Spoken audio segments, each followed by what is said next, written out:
close your eyes for a moment. Now, think of an angel. What did you see? Let me guess.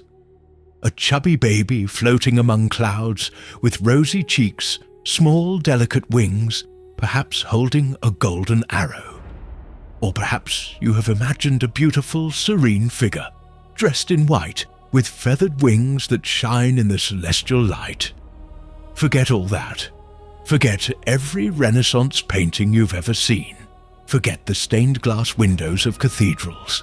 Forget Christmas cards, Christmas decorations, Hollywood movies. Because what you're about to discover will challenge every comfortable image popular culture has planted in your mind.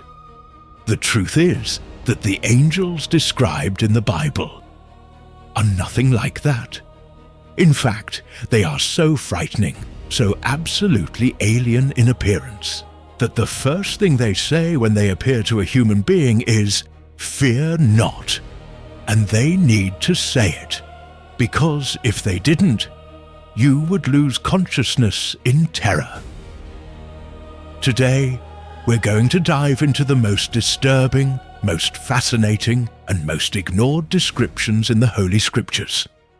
Let's talk about the Seraphim and the Cherubim, not the cute cupids of Baroque art, but the true guardians of the throne of God. Creatures that exist on the border between the physical and the divine. The beings that have been systematically domesticated by the human imagination. Because their reality is simply unbearable. Get ready, because what you're about to hear comes straight from the most mystical pages of the Bible. And once you know the truth, you will never see an angel the same way again. Let's start with a simple question. How did we get here? How did creatures described as living machines covered in eyes become chubby babies with bows and arrows? The answer is in art. More specifically, in Renaissance art. For centuries, artists such as Raphael, Michelangelo, and Botticelli created visual representations of the heavens. And because they were human, they humanized everything. They transformed the incomprehensible into something beautiful, something palatable, something that could be hung on a wall without causing nightmares. And so, the cherubim, who in the Bible are described as guardians armed with flaming swords, became putti, those winged babies from Greco-Roman mythology, harmless, adorable, perfect for greeting cards. But here's the cruel irony. The word cherub in Hebrew, cherubim, has nothing to do with childlike innocence. In fact, the root of the word suggests something completely different. Some scholars believe it comes from an Akkadian word meaning to bless or to pray. But others point to a root that means grasp or hold tight. They're not hugs, they're claws. What about the seraphim? The word itself in Hebrew, saraph, means to burn or to consume with fire. They are not bringers of peace, they are the ardent ones. So how did beings of fire and terror become symbols of sweetness and romance? Simple. Because the truth was too scary to face. But today, we're going to face it. Isaiah chapter 6, one of the most visionary texts in the entire Bible. The prophet Isaiah has an experience that changes his life forever. He is taken, whether in vision or in body, he himself is not sure, before the throne of God, and he sees. The seraphim, listen carefully to his words. Seraphim were above the throne. Each had 6 wings. With 2 they covered their face, with 2 they covered their feet, and with 2 they flew. 6 wings. Think about this for a moment. Not 2 delicate wings like those of a bird. 6. And what do they do with those wings? 2 cover the face, 2 cover the feet, and only 2 are used for flying. Why? Because even they, beings who exist in the direct presence of God, cannot look directly at him. They cover their faces, not out of humility, but out of necessity. God's glory is so intense that even his closest servants need to protect themselves. And the feet? Some theologians believe that feet here is a euphemism, a respectful way of saying lower body parts. They cover their own glory, because even their purity is inadequate before the Holy of Holies. But here's the detail most people overlook. The seraphim burn. They're not just near the fire, they are fire, constantly consumed and constantly renewed in holy flames. Imagine living creatures that burn without destroying themselves. They shine with a light so intense that looking directly at them would be like looking into the core of a star. And what do? They cry out, incessantly, non-stop, day and night, for all eternity. Holy, holy, holy is the Lord of hosts. The whole earth is full of his glory. And their voice? Isaiah says that when they speak, the foundations of the temple shake. The very fabric of reality vibrates with sound. This is not soft angelic choral. It's cosmic thunder. Isaiah is paralyzed. He falls to his knees and cries, "Woe is me, I am lost, for I am a man of unclean lips." And then one of the seraphim flies towards him. He takes a burning coal from the altar with tongs, because not even the seraphim touched the sacred fire directly, and touches Isaiah's lips. Pain, purification, transformation. These are not gentle messengers. They are agents of radical holiness. They exist to magnify the glory of God, and to remind any living being of how small, how impure, how utterly inadequate he is before the Creator. So tell me, does this look like a rosy-cheeked baby to you? No, this is something much older, much more powerful, much more dangerous. But if the seraphim are terrifying, the cherubim are completely incomprehensible. Ezekiel chapter 1. The prophet is exiled in Babylon. One day the heavens open, and he sees something that defies all logic, all physics, all human understanding. He tries to describe, but words fail him. He uses terms like seemed, similar to, as if it were, because what he is seeing has no earthly equivalent. Let me read directly from the text. In the midst of the fire there was something like 4 living creatures, and this was their appearance. They had the likeness of men. Each one had 4 faces and 4 wings. 4 faces, not a forward-facing face. 4 simultaneously. A man's face, a lion's face, an ox face, an eagle's face. Why? What does this mean? Scholars have theories. Man represents intelligence. The lion, the strength.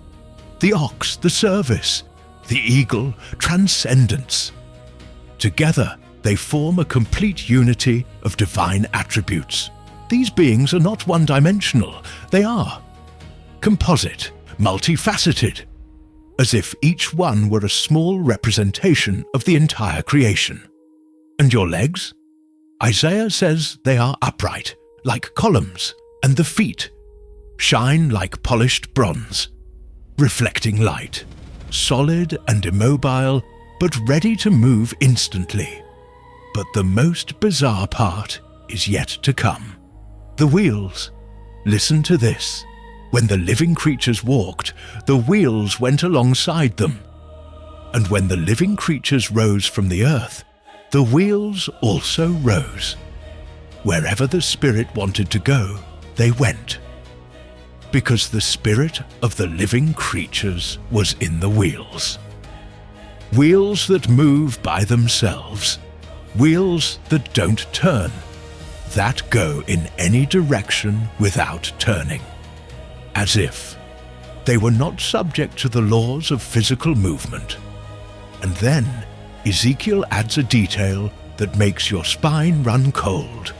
The wheels were tall and immense, and the entire rim of the 4 wheels was full of eyes all around. Eyes, hundreds of them, maybe thousands, covering every inch of the wheels, watching in all directions, selling everything simultaneously. Imagine this for a moment. Not a creature with 2 eyes, but a living machine covered in eyes. Wheels within wheels, interconnected, spinning on impossible axes, each surface pulsing with eyes that never blink. Some modern theologians look at this description and see technology, not magic, not vague mysticism, but something that works on principles that we simply don't understand, as if the cherubim were they vehicles, platforms, the Merkava, the chariot of God. And in Ezekiel 10 it becomes even clearer. God rides on the cherubim. They are his transportation, your mobility across dimensions. Think about it. The God who created the universe chooses to manifest himself over these impossible creatures. Why? Because even his presence needs to be mediated, filtered, transported through beings that exist between the material and the spiritual. Cherubim are not decorative. They are functional. They have a purpose, and that purpose is to carry the glory. Here's the question you might be asking yourself. If God is love, why are his closest servants so scary? Why is it that every time an angel appears to a human in the Bible, the first thing he needs to say is, "Fear not," because terror is necessary, not because God wants to scare us, but because absolute holiness is, by nature, incompatible with human impurity, like fire and ice, like light and darkness. When Moses asks to see the glory of God, what does God respond? "You will not be able to see my face, for no man will see my face and live." Not even Moses, the man who spoke to God face to face. Still, there are limits, because direct exposure to pure holiness is lethal to a fallen being. And the seraphim, the cherubim, they exist in that glory constantly. They are designed to support it, to reflect it, to serve her. So when they appear in our world, it's as if a small fraction of that glory has leaked out, and that's enough to bring us to our knees. Daniel sees an angel and faints. Ezekiel falls face down on the ground. John, on the Isle of Patmos, sees Jesus glorified and falls as if dead. These are not weak men. They are prophets, visionaries, men of faith, and yet they can't bear it. Why? Because we are seeing something that was not meant to be seen with mortal eyes, something that belongs to a different order of reality. And the cherubim and seraphim are the guardians of this order. In Genesis, after Adam and Eve are expelled from Eden, God places cherubim with a flaming sword that spins in all directions to guard the path to the tree of life. They are not there to welcome you. They are there to stop it. Because holiness must be protected. Glory must be kept. And the cherubim are the sentinels. So, what do we do with all this? How do we process these bizarre, frightening, and utterly fascinating descriptions? Here's what I think the Bible is trying to tell us. God is greater than anything we can imagine. We humans have a natural tendency to domesticate the divine, to make it comfortable, controllable, similar to us. We make God in our image. We give him human emotions, human limitations, human whims. But when we look at the seraphim and cherubim, we are forced to confront the truth. God is not like us, not at all. If God's servants are six-winged creatures covered in fire, with four faces and wheels full of eyes, what does that say about their master? If those closest to him need to cover their faces, and if the earth itself shakes when they speak, if prophets fall unconscious just by seeing them, so how much more glorious, how much more holy, how much more absolutely other is the one they serve? The Bible does not give us these descriptions to gratuitously scare us. She gives them to restore the amazement, because somewhere along the way we lost that. We have lost our sense of wonder, of reverence, of sacred fear.